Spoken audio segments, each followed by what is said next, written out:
ঈদের আনন্দ শেষে কর্মস্থলে যোগ দিতে ঢাকায় ফিরছে মানুষ। রেল স্টেশন, বাস টার্মিনাল এবং সদরঘাট লঞ্চ টার্মিনালে ঢাকামুখী মানুষের ভিড়।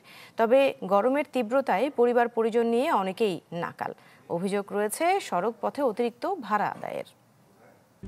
RICL TMX, যুগের পর যুগ স্থাপনা থাকে মজবুত। পরিবার পরিজনের সাথে ঈদের ছুটি কাটিয়ে যারা ঢাকায় ফিরছেন তাদের চোখে মুখে যেমন প্রিয়জন ছেড়ে আসার ক্লান্তি, তেমনই রয়েছে কর্মস্থলে ফেরার তাগিদ। কমলাপুর রেল স্টেশনে প্রতিটি ট্রেনই ধারণ ক্ষমতার চেয়ে কয়েক গুণ বেশি যাত্রী নিয়ে ঢাকায় পৌঁছেছে। জীবনের ঝুঁকি নিয়ে ট্রেনের ছাদে চড়ে ঢাকায় ফিরেছেন অনেকে।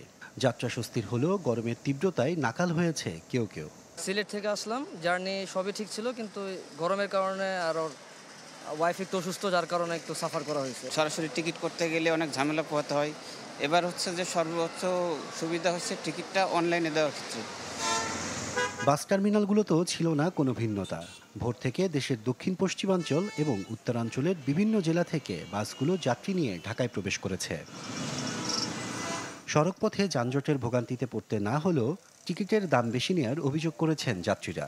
ভালোই ফাঁকা ছিল, আমি ওখান থেকে আসতে আমার 3 ঘন্টা সময় লাগছে। আমি 6টার সময় উঠছি গাড়িতে, আর আমি এখানে 9টার সময় নামাই দিছি আর কি। খুব ভালোভাবে আসছি, খুব একটা সমস্যা হয় না আমার। খালিদ থেকে আসছে, রাস্তায় কোনো ভোগান্তি হয় নাই, মোটামুটি ভালোভাবে আল্লাহ পাক এখানে আনি পৌঁছেছে।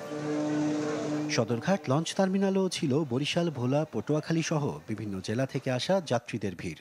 ভোর থেকে সারি সারি লঞ্চ ভিড়তে দেখা যায় ঘাটে।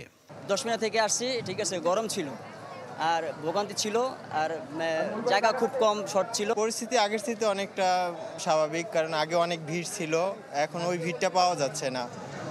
শনিবার শেষ হচ্ছে ঈদুল আজহার 10 দিনের সরকারি ছুটি, তাই শেষ মুহূর্তে রাজধানীমুখী হচ্ছেন অনেকে।